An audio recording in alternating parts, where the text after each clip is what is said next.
साला कमीना। क्या हुआ? सेकंड लीड बोल रहा था, एक डायलॉग भी नहीं है तेरा, एक्स्ट्रा बना दिया तुझे। वेट तो करो, इंटरवल से पहले पूरा सॉन्ग है मेरा। Just wait and watch। देखता हूँ, अगर नहीं आया ना तो छोड़ूंगा नहीं साले को। चुप करो, सब लोग सुन लेंगे। सर जी, मूवी तो अच्छी चल रही है। लोग भी एंजॉय कर रहे हैं।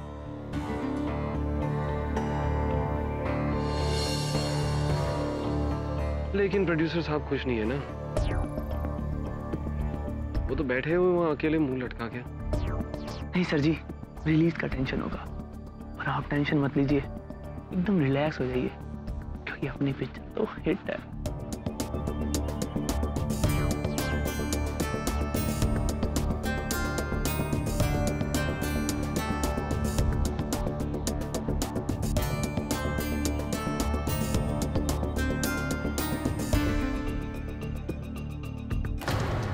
बोला था ना मैंने तुझे, कोई सॉन्ग नहीं आएगा तेरा। बेवकूफ बनाया उसने तुझे। पवन श्रीवास्तव, झूठ बोला तूने मेरी स्वीटी को। गजेन प्लीज। किधर है सॉन्ग? फैसल, बाहर निकालो इससे। नहीं छोड़ूंगा। छोड़ूंगा नहीं तुझे। फैसल, इसे बाहर निकालो। छोड़ो मुझे। बाहर निकालो इसे। तुझे जान से मारूंगा। छोड़ो मुझे, जान से मारूंगा तुझे। नहीं छोड़ूंगा। छोड़ो मुझे, नहीं छोड़ूंगा मैं उसे। उसे मेरी गर्लफ्रेंड को झूठ बोला है।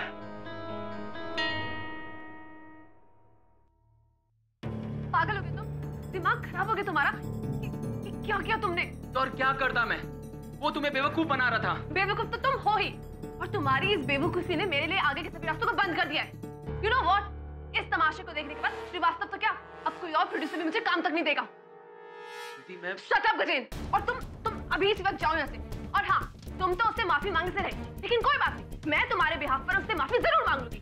ओके, अब just leave from there। Sweety, Don't talk to me, Gajen. Sweety.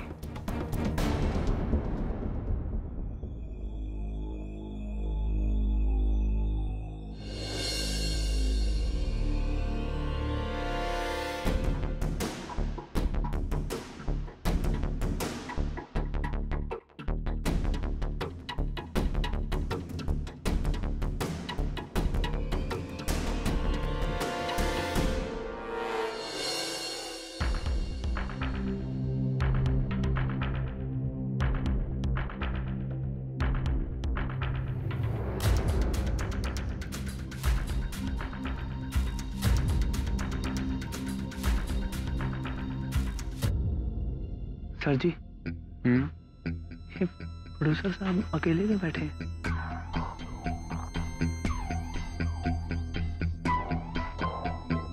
Plan तो होगा स्वीटी के साथ बैठना, उसका बॉयफ्रेंड आ गया तो इनका पचका हो गया। ये लड़कियों का चक्कर ना किसी दिन श्रीवास्तव को ले डूबेगा।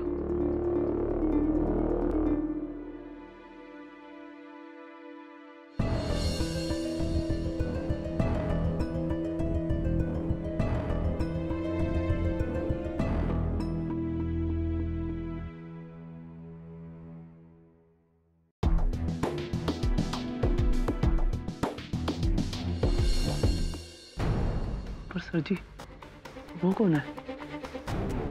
कौन? अरे मरेगा साला। श्रीवास्तव साहब ने कहा था किसी को मेरे नजदीक आने मत देना।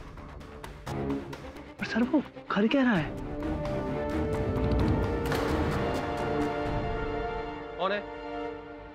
ए, क्या हो रहा है? लाइट।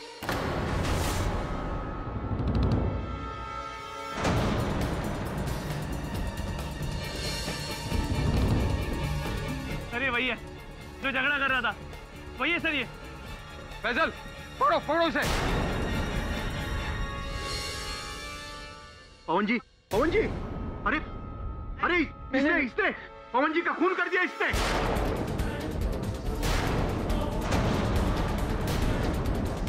कोई पुलिस को बुलाओ, मैं इसे पकड़ के रखा हूँ। पुलिस को बुलाओ जल्दी। मैंने नहीं मारा जी, मैंने नहीं मारा। अरे पहले से मारा है। इतने सारे गवाह हैं, नहीं मारा है पवन जी को। अरे बुलाओ कोई पुलिस को। नहीं।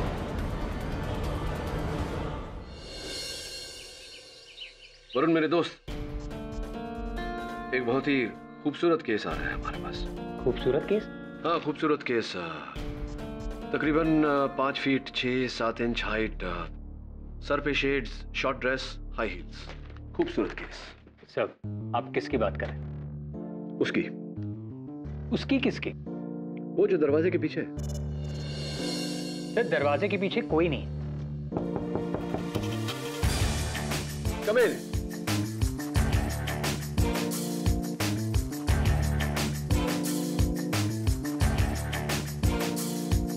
Mister KD Pathak. Hi, may I call you Sweety? Please come in, Sweety. तो आपके बॉयफ्रेंड गजेंद्र और प्रोड्यूसर श्रीवास्तव के बीच कहासुनी हुई। श्रीवास्तव ने फिजिकली आपके बॉयफ्रेंड को प्रीव्यू थिएटर के बाहर भिखवाया। कुछ समय बाद आपके बॉयफ्रेंड श्रीवास्तव की डेड बॉडी उनके मृत शरीर के ऊपर पाए गए। हाथ में सिरिंज लेकर आप चाहती हैं कि मैं ये केस लड़ूं? जी। क्यों आपको इतना विश्वास है कि गजेंद्र बेगुनाह है? क्योंकि गजेंद्र गुस्से में आकर किसी को धमकी तो दे सकता है, लेकिन किसी का खून नहीं कर सकता। वो ऐसा इंसान है ही नहीं। इंसान अक्सर इंसान जैसा होता है वैसा दिखता नहीं, और जैसा दिखता है वैसा होता नहीं। इंसान का क्या है, वो कब क्यों क्या कर ले कुछ समझ में ही नहीं आता। कितना समय से जानती हैं आप गजेंद्र को? मैं गजेंद्र को इतने सालों से जानती हूँ कि मैं इतना श्योरिटी के साथ कह सकती हूँ कि वो किसी का खून नहीं कर सकता। आप एक बार उससे मिल तो लीजिए, आपको खुद विश्वास हो जाएगा कि उसने खून नहीं किया है।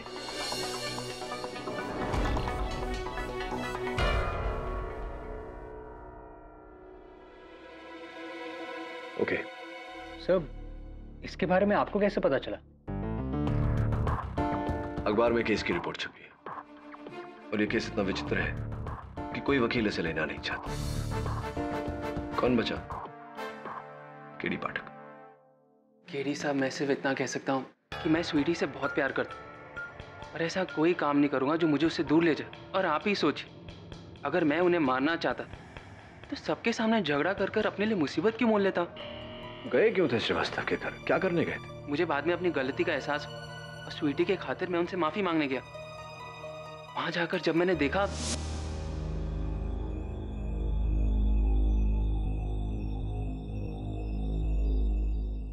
Sorry sir, sir, sir, sir, light.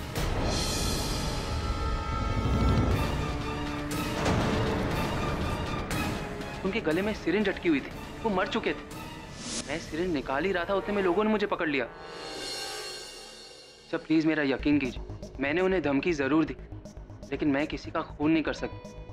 मुझे हिंसा से सख्त नफरत है। जज साहब, सुंदर तो नहीं कहूंगा, लेकिन हाँ, ये बहुत ही सिंपल सा केस है। प्रोड्यूसर पवन श्रीवास्तव की फिल्म के प्रीव्यू के दौरान मुलजिम गजेंद्र वर्मा ने सबके सामने अपने गुस्से की आवाज में प्रोड्यूसर श्रीवास्तव को जान से मारने की धमकी दी।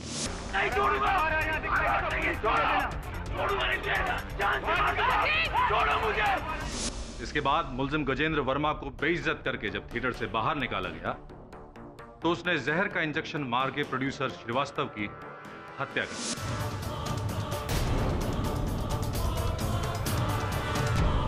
जैसा गजेंद्र एक केमिस्ट रह चुका है, वो अच्छी तरह से जानता है कि कौन सा जहर कितनी मात्रा में दिए जाने से इंसान की तुरंत मौत हो सकती है। और सबसे खास बात यह है जज साहब कि गजेंद्र वर्मा को सिरिंज के साथ रंगे हाथों पकड़ने वाले एक नहीं, बल्कि कई लोग।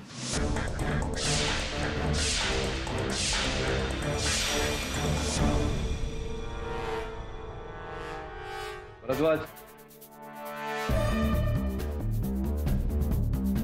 आपकी दलील के अनुसार गजेंद्र निश्चय बनाकर गए थे श्रीवास्तव जी को मारने का। तो अपने साथ वो जहर और सिरिंज भी लेकर गए होंगे, तो जाकर के मार देते श्रीवास्तव जी को। फिल्म के मध्यांतर में इन्हें श्रीवास्तव जी के साथ चिल्ला चिल्ला कर बहस करके लोगों का ध्यान अपनी ओर आकर्षित करने की क्या आवश्यकता थी?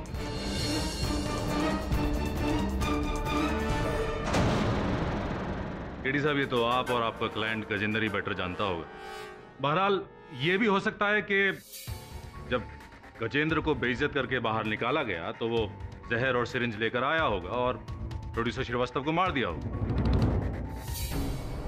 होने को तो कुछ भी हो सकता है भरद्वाज साहब, लेकिन ऐसा हुआ नहीं है। और पुलिस जांच के अनुसार गजेंद्र ने थिएटर के आसपास किसी भी केमिस्ट से किसी भी प्रकार का जहर या कोई सिरिंज नहीं खरीदी।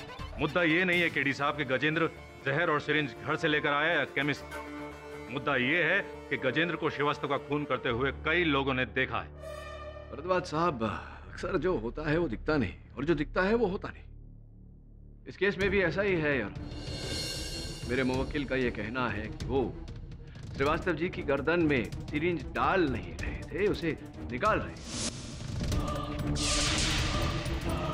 केडी साहब, ये हकीकत तो नहीं हो सकती। हाँ, आपके द्वारा बनाई गई एक बहुत ही सुंदर कहानी जरूर हो सकती है जिस पर कोई भी भरोसा नहीं करेगा। ये अदालत तो बिल्कुल भी नहीं। बस थोड़ी सी प्रतीक्षा कीजिए भरद्वाज साहब, इस कहानी को मैं वास्तविकता में बदल दूंगा। योर ऑनर, मैं डायरेक्टर कमलेश खन्ना को कटघरे में बुलाने की अनुमति चाहता हूँ। इजाजत है? जी कमलेश खन्ना, आप इस चलचित्र के निर्देशक हैं? जी हाँ। ये बताइए कि इस फिल्म के प्रीव्यू के दौरान किसी व्यक्ति को हॉल में अंदर आते देखा, विशेषकर मध्यांतर के बाद? जी नहीं सर, और किसी को तो नहीं देखा मैंने। मैं तो फिल्म देख रहा था। बहुत अच्छी फिल्म बनी है वकील साहब, आप भी जरूर देखना। बहुत ही सुंदर केडी साहब, आपकी दलीलों में मजा तो बहुत आ रहा है, लेकिन क्या है कि अदालत का कीमती वक्त भी बर्बाद हो रहा है। इतने सारे गवाहों की गवाही के बाद यह बात तो साफ है कि फिल्म के दौरान गजेंद्र के अलावा प्रीव्यू हॉल में कोई आया ही। इसका मतलब गजेंद्र ने ही पवन श्रीवास्तव का खून किया है।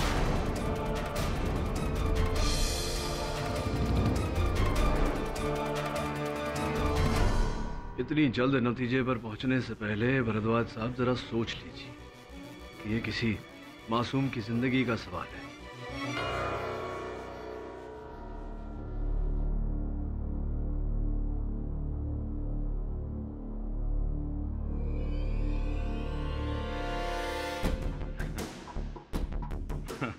मासूम,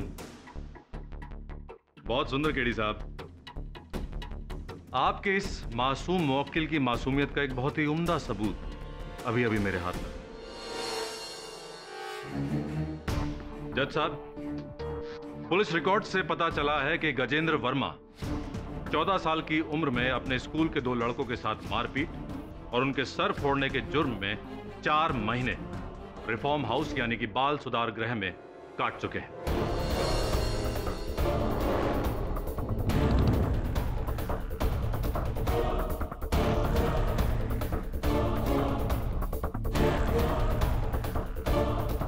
और उससे भी सुंदर बात यह है कि बाल सुधार गृह से निकलने के बाद भी जनाब सुधर नहीं पाए। सर प्लीज मेरा यकीन कीजिए, मैंने उन्हें धमकी जरूर दी, लेकिन मैं किसी का खून नहीं कर सकता। मुझे हिंसा से सख्त नफरत है।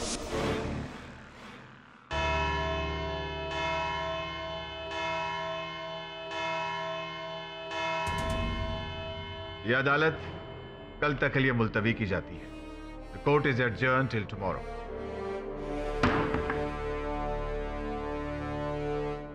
हर कोई जानता है जितना मैं हिंसा से नफरत करता हूं उससे कहीं ज्यादा झूठ से नफरत है मुझे। क्या सोचकर झूठ बोला तुमने मुझे गजेंद्र? क्या कहा था तुमने? हिंसा से मुझे नफरत है। ये सब क्या था जो कोर्ट में बताया? सर मैंने आपसे कभी झूठ नहीं कहा। हाँ, बचपन में नादान में मुझसे गलती हो गई थी, जिसकी सजा मैंने 4 महीने रिफॉर्म हाउस में रहकर बिताए। 4 महीने मिले नर्स से भी बदतर थे। रिफॉर्म हाउस से बाहर निकलते ही मैंने डिसाइड कर लिया कि मैं कभी हिंसा का सहारा नहीं लूंगा। तो प्लीज मेरा यकीन कीजिए, मैंने खून नहीं किया। और कुछ है, कोई बचपन की बात या जवानी की बात जो तुमने मुझे बताई ना हो? प्लीज बता दो। नहीं सर, और कुछ भी नहीं। तो श्रीवास्तव यहाँ बैठा था और श्रीवास्तव के इर्द गिर्द बाकी के लोग बैठे थे इन सीट्स पर। अगर इनमें से कोई श्रीवास्तव की तरफ बड़ा होता, थैंक यू,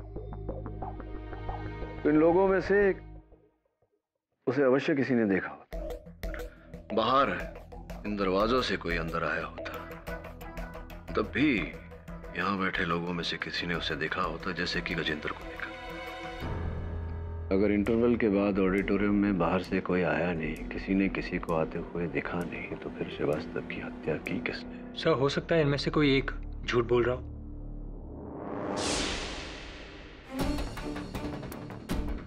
अरुण, आज अपने ऑफिस में कोई आया था? आज नहीं सर। पक्का पता है तुझे कोई नहीं आया था? हाँ सर, हम 100% श्योर, कोई नहीं आया था। सोच के बता, सवेरे से लेकर के अब तक कोई नहीं आया? सर मुझे पता है कोई नहीं आया था। तो फिर ये चाय कहाँ से आई? सर ये तो चाय वाला देखिए।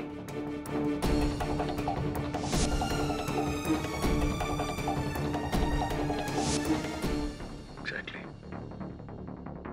क्या ऑडिटोरियम में भी कोई ऐसा व्यक्ति आया था जो हमेशा वहां से आता जाता रहता है, लेकिन उसकी तरफ ध्यान नहीं देता? सुनील, आप उस थिएटर में अशर हैं, प्रवेशक हैं। जी सर। लोगों को उनकी सीट दिखाने के अतिरिक्त आप वहाँ जलपान, स्नैक्स, कोल्ड ड्रिंक्स इत्यादि भी बेचते हैं। जी सर। तो ये बताइए कि उस दिन उस फिल्म के मध्यांतर के बाद आप थिएटर के अंदर गए थे? जी नहीं सर। सोच के बता। जी सर, मैं सच कह रहा हूँ सर। इंटरवल के बाद सर मैं काउंटर पर ही था सर, मैं अंदर गया ही नहीं सर। ठीक है, बैठिए। Thank you sir. खन्ना साहब, जरा सोच कर बताइए, क्या आपने उस दिन फिल्म के मध्यांतर के बाद हॉल के अंदर किसी को घूमते हुए देखा था? ऑब्जेक्शन जज साहब। बार बार सवाल पूछे जाने से सच्चाई बदल नहीं जाएगी। केडी साहब गवाह पर जोर डाल रहे हैं। Objection sustain. केडी, सवाल दोहराओ मत। क्षमा चाहता हूँ। और मेरा दूसरा सवाल, खन्ना साहब, क्या आपने उस दिन मध्यांतर के बाद सुनील अशर को, प्रवेशक को, हॉल के अंदर देखा? ऑब्जेक्शन जज साहब। ओवररूल्ड। KD, continue. देखा था? देखा था या नहीं सुनील को? खन्ना साहब बताइए। केरी साहब, सच बताऊं तो मैं इतना नर्वस था कि होश में नहीं था। उस वक्त अगर अशर हुआ भी तो मैंने नोटिस नहीं किया। आप नर्वस थे, आपने नोटिस नहीं किया। जी हाँ, बैठिए। जी, थैंक यू। नहीं सर, मैंने अशर को कहीं नहीं देखा। हाँ सर, मुझे याद आ रहा है, उस दिन इंटरवल के बाद अशर वहां पर आया था। एक्चुअली सर, उस दिन इंटरवल में जो कुछ भी हुआ उसे देखकर मेरी जान सूख गई थी।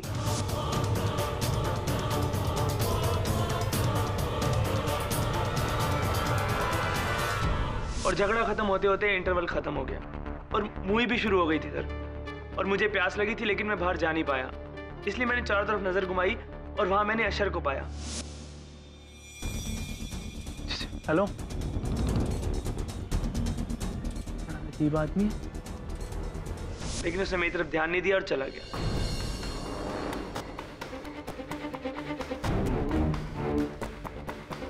कहाँ चला गया? सर शायद पीछे की तरफ गया होगा। एक्चुअली मैंने ध्यान नहीं दिया। साहब, मैंने पहले भी कहा मैं नहीं था। अरे ऐसे कैसे नहीं थे? अभी अभी उस फिल्म के असिस्टेंट डायरेक्टर ने अपने कथन में कहा है कि उन्होंने आपको देखा था हॉल के अंदर। आप कह रहे हैं कि आप नहीं थे, ऐसा कैसे हो सकता है? साहब, जब मैं अंदर गया ही नहीं तो फिर कोई मुझे कैसे देख सकता है? कितने अशर हैं तुम्हारे थिएटर में? साहब, वैसे तो 2 है, लेकिन उस दिन दूसरा छुट्टी पे गया था, मैं अकेला ड्यूटी पे था। एक अगर उस दिन छुट्टी पर था तो स्पष्ट बात है कि जिसको देखा है असिस्टेंट डायरेक्टर साहब ने, वो आप ही थे, आप ही हॉल के अंदर थे। नहीं साहब, मैं भगवान की कसम खा के कहता हूँ, मैं उस दिन हॉल में नहीं था। मैं तो इंटरवल के बाद पूरी फिल्म खत्म होने तक थिएटर के बाहर ही था, अंदर गया ही नहीं। थिएटर के बाहर थे? थिएटर के बाहर क्या कर रहे थे? नहीं बोलिए, थिएटर के बाहर क्या कर रहे थे? कार पार्किंग में मैं अपनी गर्लफ्रेंड मीना से बात कर रहा था। वैसे चलो कुछ समय के लिए मान लेते हैं कि तुम अपनी गर्लफ्रेंड मीना से बात कर रहे थे, तो फिर असिस्टेंट डायरेक्टर ने जिसे देखा वो कौन था? केडी साहब, वो कोई नहीं था। वो सिर्फ और सिर्फ एक वहम है, हम। हॉल में कोई आया ही नहीं था। आया था भरद्वाज साहब। अशर भले ना आया हो, लेकिन अशर के कपड़ों में कोई व्यक्ति अवश्य आया। भाई बहुत सुंदर केडी साहब, ये तो आपने एक नई कहानी शुरू कर दी।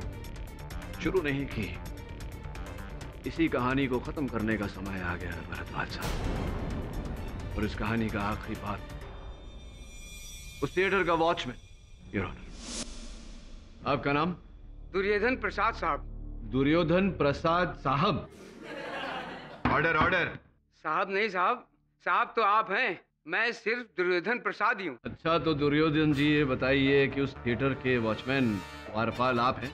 जी साहब। आपने उस फिल्म के मध्यांतर के बाद किसी को अंदर जाते हुए देखा?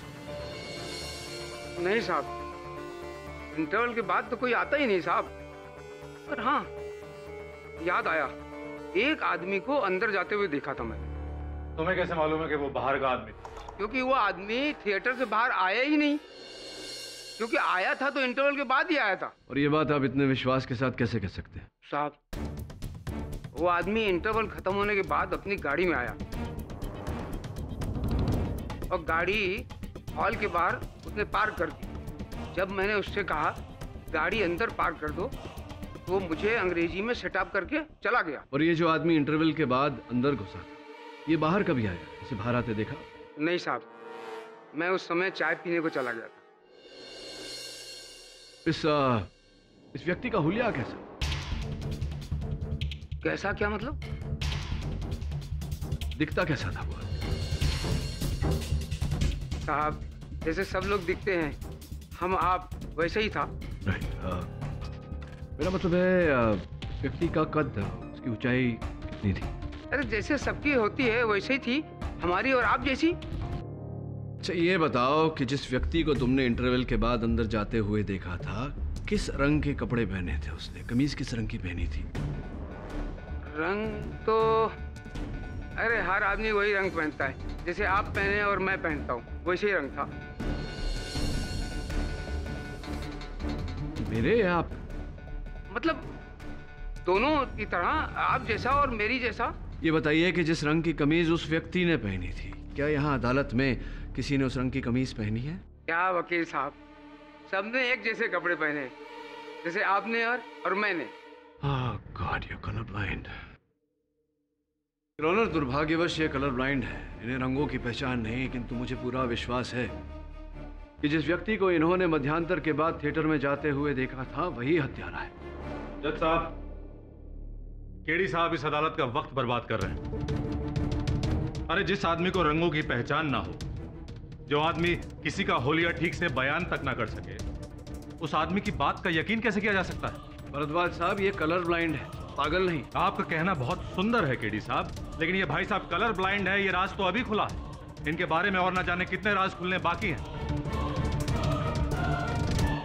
जज साहब, इस आदमी की गवाही पर भरोसा नहीं किया जा सकता।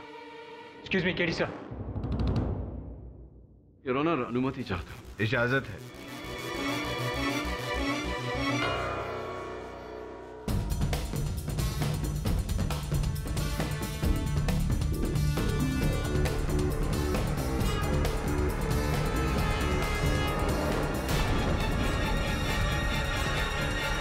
खान साहब आइए, पधारिए कटघरे में। मिस्टर फैजल खान, आपने पुलिस को अपने ये दूसरे सेलफोन के बारे में नहीं बताया था, क्यों? जरूरी नहीं समझा। क्यों? 2 महीने पहले से वो सेलफोन मैं यूज ही नहीं कर रहा हूँ। क्यों? दरअसल 2 महीने पहले वो सेलफोन चोरी हो गया था। ऐसी? तो आपने वो सिम कार्ड को रद्द करवाया होगा, कनेक्शन कटवाया होगा? नहीं। पुलिस में रिपोर्ट की होगी सेलफोन चोरी होने की? जरूरत ही नहीं समझी। अब वैसे भी पुराना फोन था, बहुत तकलीफ दे रहा। नहीं खान साहब, फोन तो पुराना था, समझ गया। कनेक्शन तो आप ही का था, सिम कार्ड तो आप ही का था, आपने उसे कटवाना जरूरी नहीं समझा?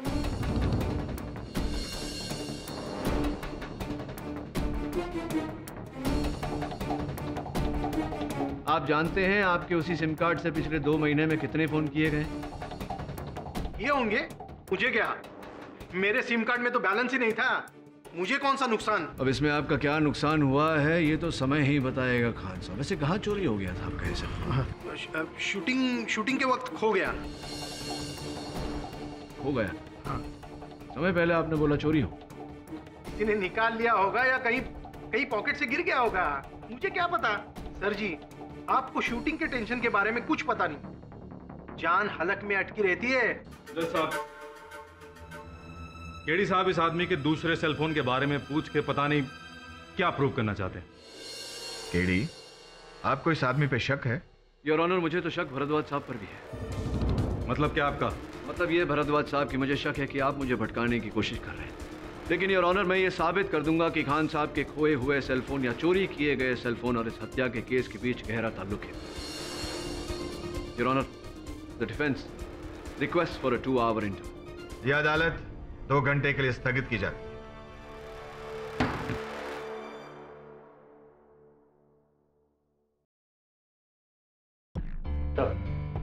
ये प्रोड्यूसर श्रीवास्तव के ऑफिस का पीआर गंगाराम तावड़े। तावड़े जी, ये बताइए कि पिछले कुछ दिनों श्रीवास्तव जी का किसी के साथ झगड़ा, कोई लड़ाई, कोई अनबन ऐसा कुछ हुआ था क्या? साहब, फिल्म लाइन में पंगे होते रहते हैं, लेकिन आए दिन उनकी बीवी के साथ जबरदस्त झगड़ा होता था साहब। अच्छा, तो किस बात पे होता था पत्नी के साथ झगड़ा? वो लड़कियों को लेकर शक करती थी, जरा जरा सी बात पे ऑफिस में पहुंच जाती थी, सबके सामने उनको उल्टा सीधा बोलती थी, उनकी फोन चेक करती थी और फोन के बिल भी चेक करती थी। और तो और साहब, हमको पैसे देती थी उन पर नजर रखने के लिए, और वो कहाँ जाते हैं, किससे मिलते हैं और कौन कौन लड़की उनके साथ घूमने जाती है। धन्यवाद, आभार इंतजार। जी साहब। वरुण, मुझे श्रीवास्तव पर संदेह हो रहा है। सोच, जिसकी बीवी इतनी शक्की हो, जो खुद इतना रंगीन मिजाज का हो, वो अपने इन रंगीले कार्यों के लिए खुफिया सेलफोन तो अवश्य रखे, क्योंकि उसकी बीवी उसके सेलफोन के बिल्स चेक करती थी। वो अपने नाम पर फ़ोन तो लेगा नहीं। मुझे पूरा विश्वास है कि फैजल खान का फ़ोन श्रीवास्तव के पास ही था। वो फ़ोन कंपनी से कुछ पता चला क्या? सर, मैंने फ़ोन कंपनी से पता किया, वो दूसरे सेलफोन से जो लास्ट कॉल किया था उसका लोकेशन श्रीवास्तव का ऑफिस ही। तो जा फिर ढूंढ, ज़्यादा समय नहीं बचा। Right sir.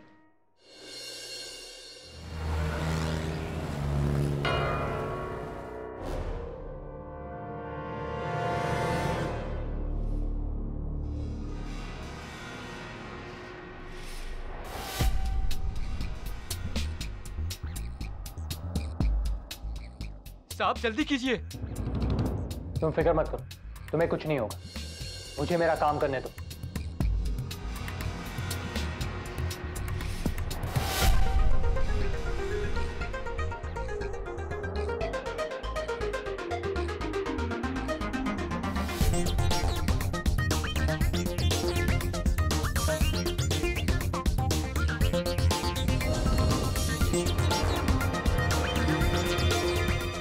जल्दी कीजिए, नहीं तो मेरी नौकरी चली जाएगी अगर किसी ने देख लिया तो। वहीं पे खड़े रहो।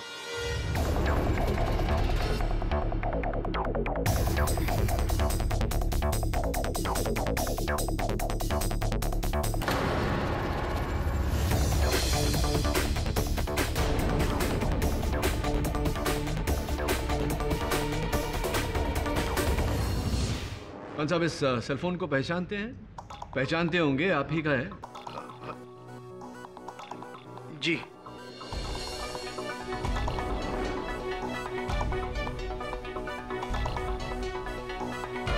हकीकत यही है सर कि ये सेल नंबर मेरा है ही नहीं। श्रीवास्तव साहब ने मेरे नाम पे ये नंबर लिया था। वैसे मैं तो नौकर आदमी हूँ सर जी, मालिक के हुक्म को टाल थोड़ी ना सकता हूँ। लेकिन कसम खाकर कहता हूँ सर कि जिस दिन से मैंने ये नंबर और ये फोन श्रीवास्तव साहब को दिया ना, उस दिन से मैंने ये मोबाइल की शक्ल तक नहीं देखी। अब आज ही देख रहा हूं। योर ऑनर, इस सेलफोन से पिछले 2 महीने में हर रोज लगातार एक ही नंबर पर कॉल्स किए गए, और वो नंबर सुरभि सक्सेना का है। सुरभि सक्सेना को जानते हैं? हाँ, अब सुरभि सक्सेना।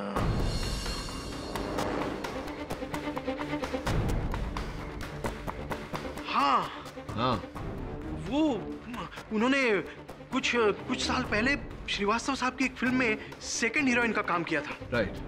और कुछ महीने पहले वो श्रीवास्तव साहब के ऑफिस में भी उनसे मिलने आई थी। सुरभि सक्सेना। सुरभि जी, कृपया कर अदालत को बताइए कि आप फिल्म प्रोड्यूसर पवन श्रीवास्तव को कैसे जानती थी? जी, कुछ साल पहले मैंने उनकी फिल्म में काम किया था। कुछ 2 महीने पहले आप उनके दफ्तर गई थी उनसे मिलने? जी बिल्कुल मिली थी। मुझे काम के सिलसिले में बहुत सारे प्रोड्यूसर्स, डायरेक्टर्स, कास्टिंग डायरेक्टर्स से मिलना पड़ता है। Of course. मैं गई थी उनसे मिलने। और उसके बाद दूसरी मुलाकात कब हुई उनके साथ? दरअसल उस मुलाकात के बाद जरूरत ही नहीं पड़ी। सुरभि जी, पिछले 2 महीने से श्रीवास्तव जी आपको लगातार प्रतिदिन 4-5 बार फोन कर रहे हैं और आपकी वार्तालाप मिनटों नहीं घंटों चल रही थी। आप झूठ क्यों बोल रही हैं कि आपकी बात ही नहीं हुई उनके साथ? प्लीज सच बताइए। जी, दरअसल मैं और पवन बहुत जल्द शादी करने वाले थे।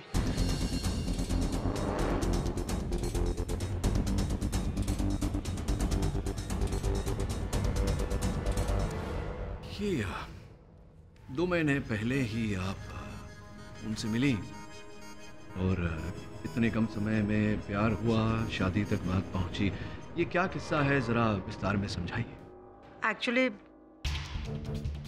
कई साल पहले मैंने पवन की एक फिल्म की थी और देखते ही देखते हम दोनों एक दूसरे के बहुत करीब आ गए और पवन ने एक दिन मुझसे शादी करने का फैसला कर लिया। लेकिन मेरे पति की जिद के कारण मुझे मुंबई और ये फिल्म इंडस्ट्री छोड़नी पड़ी और उसके बाद पवन से भी कांटेक्ट छूट गया।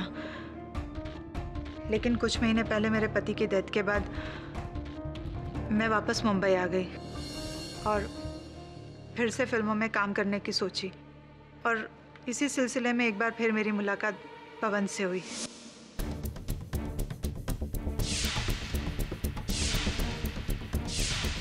और इस फिल्म की रिलीज के बाद पवन अपनी बीवी को तलाक देकर हमारी शादी अनाउंस करने वाले थे।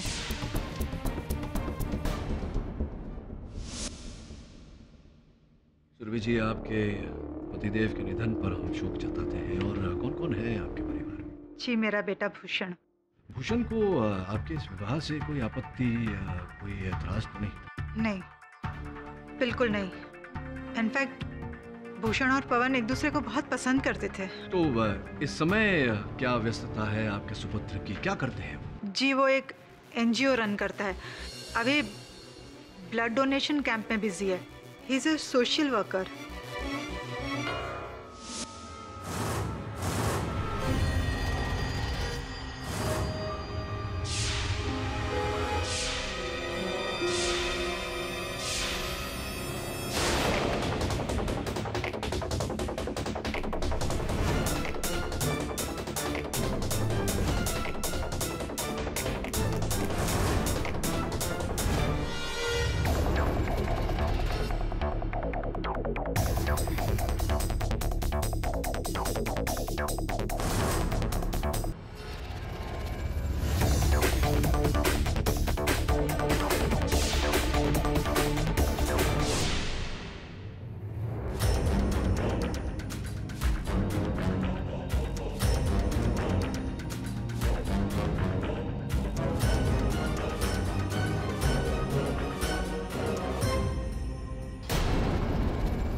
हाय।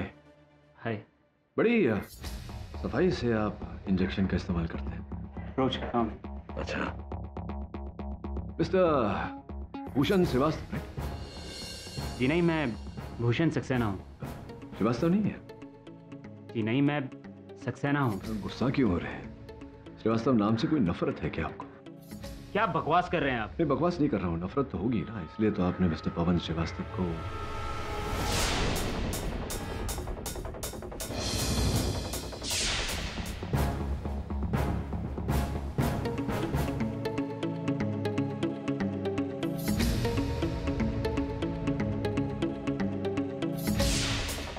जाइए, मुझे और भी काम है।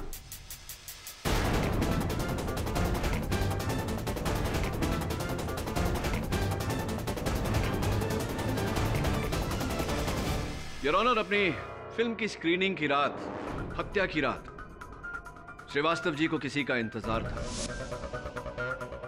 और जिस व्यक्ति का वो इंतजार कर रहे थे वो नहीं चाहते थे कि वहां उपस्थित लोगों की नजर उस पर पड़े, इसीलिए वो पीछे की रो में अकेले बैठे हुए थे। श्रीवास्तव जी के जीवन का सबसे बड़ा रहस्य सुरभि सक्सेना थी, या यूं कहिए उनके सुपुत्र भूषण, और भूषण को ही उन्होंने वहां बुलाया था मुलाकात करने के लिए, उनके और सुरभि जी की शादी के बारे में बताने के लिए। भूषण के इतिहास को टटोलने के बाद हमें पता चला कि लिटरेचर में एमए करने के बावजूद उनकी दिलचस्पी समाज सेवा में थी। कई blood donation camps, medical camps का वो हिस्सा बने थे, इसीलिए योर ऑनर उन्हें दवाइयों और सिरिंजेस का बहुत तजुर्बा था, और इसी जानकारी के आधार पर मैंने उनका पीछा करवाया।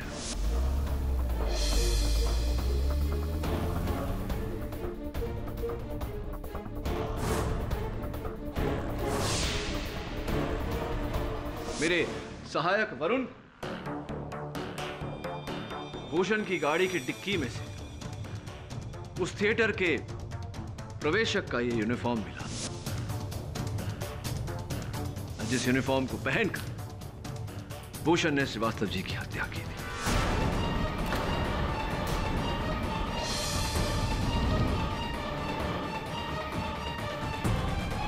केडी साहब, केडी साहब, आपकी इस एक्साइटिंग स्टोरी का अंत काफी बोरिंग रहा। भूषण की कार की डिक्की में अशर के कपड़े मिल जाने से भूषण कातिल साबित नहीं हो जाता। वो कपड़े वहां कोई और भी रख सकता था भूषण को फंसाने के लिए। भरद्वाज साहब, कहानी अब तक खत्म नहीं हुई, पिक्चर अभी बाकी है मेरे दोस्त। आप भूल गए कि हमारे पास एक चश्मदीद गवाह भी है। योर ऑनर, मैं इस केस के इकलौते गवाह उस थिएटर के वॉचमैन दुर्योधन प्रसाद जी को कटघरे में बुलाने की अनुमति चाहता हूं। दुर्योधन प्रसाद साहब, अदालत को यह बताइए कि उस रात जिस व्यक्ति को आपने मध्यांतर के बाद थिएटर में घुसते हुए देखा था, जिसने आपको क्या कहा था? अंग्रेजी में बोला था शट अप। हाँ, क्या वो व्यक्ति इस समय अदालत में उपस्थित है? जी वकील साहब, ये सामने खड़ा है, वही आदमी है।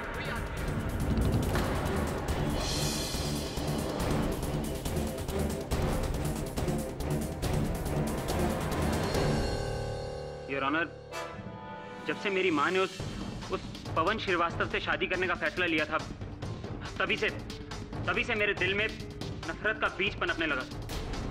बहुत साल पहले उसने मेरी माँ को धोखा दिया था, और आज फिर जब उसे अपनी जरूरत पड़ी तो वो मेरी माँ से शादी करने के लिए आ गया। मैं अपनी माँ की जिद को अच्छी तरह जानता था, इसलिए मैंने कभी उन्हें जाहिर नहीं होने दिया कि मुझे इस शादी से कोई भी एतराज है। लेकिन दिल ही दिल में मैं उसके लिए नफरत बढ़ाता जा रहा था, और ये नफरत की इंतहा थी कि जब मुझे पता चला कि इस फिल्म के बाद श्रीवास्तव और मेरी माँ अपने संबंधों को दुनिया के आगे जाहिर करने वाली, और तभी मैंने सोच लिया कि इस फिल्म की स्क्रीनिंग के बीच में ही मैं उसे खत्म कर दूंगा। श्रीवास्तव ने मुझे इस फिल्म की स्क्रीनिंग के लिए बुलाया था। मैं आया तो था, लेकिन इंटरवल के बाद। अरे साहब जी, वो आपने गाड़ी बाहर पार्क कर दी है। साहब, जगह अंदर बहुत, अंदर खड़ी कीजिए ना। शराब अंग्रेजी में शराब। और फिर उसके बाद मैंने अपनी जैकेट के नीचे अशर के कपड़े पहन लिए थे।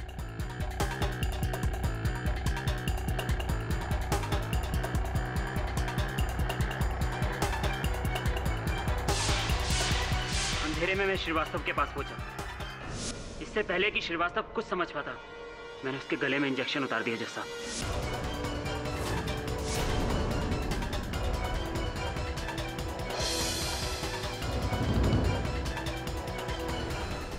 श्रीवास्तव को मार के मैं वहां से चुपचाप बाहर निकल गया। और फिर योर ऑनर गजेंद्र ने श्रीवास्तव जी को वहां देखकर उनकी गर्दन से वो इंजेक्शन निकाला। उसी समय डायरेक्टर खन्ना वहां आ गए और उन्होंने शोर मचाया।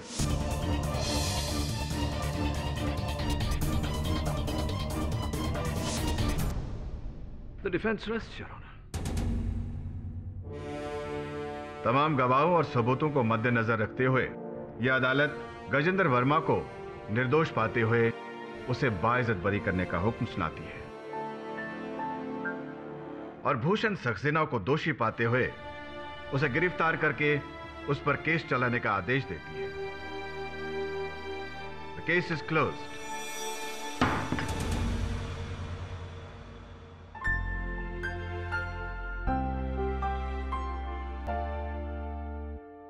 हाँ भरद्वाज साहब, कैसा लगा इस कहानी को हकीकत का रूप लेते देख? मजा आया या नहीं? अब बहुत ही सुंदर ढंग से लकी रहे केडी साहब। अच्छा, अगर वो अशर के कपड़े जला देता तो आप कभी भी उस तक पहुंच नहीं सकते थे। बहुत पुरानी कहावत है भरद्वाज साहब कि गुनहगार कोई ना कोई चूक अवश्य करता है, बस ढूंढने वाले की नजर चाहिए। जो चुप रहेगी जुबान है खंजर, लहू बोलेगा आस्तीन का। For more updates, subscribe to our channel, click the show links and enjoy watching the videos.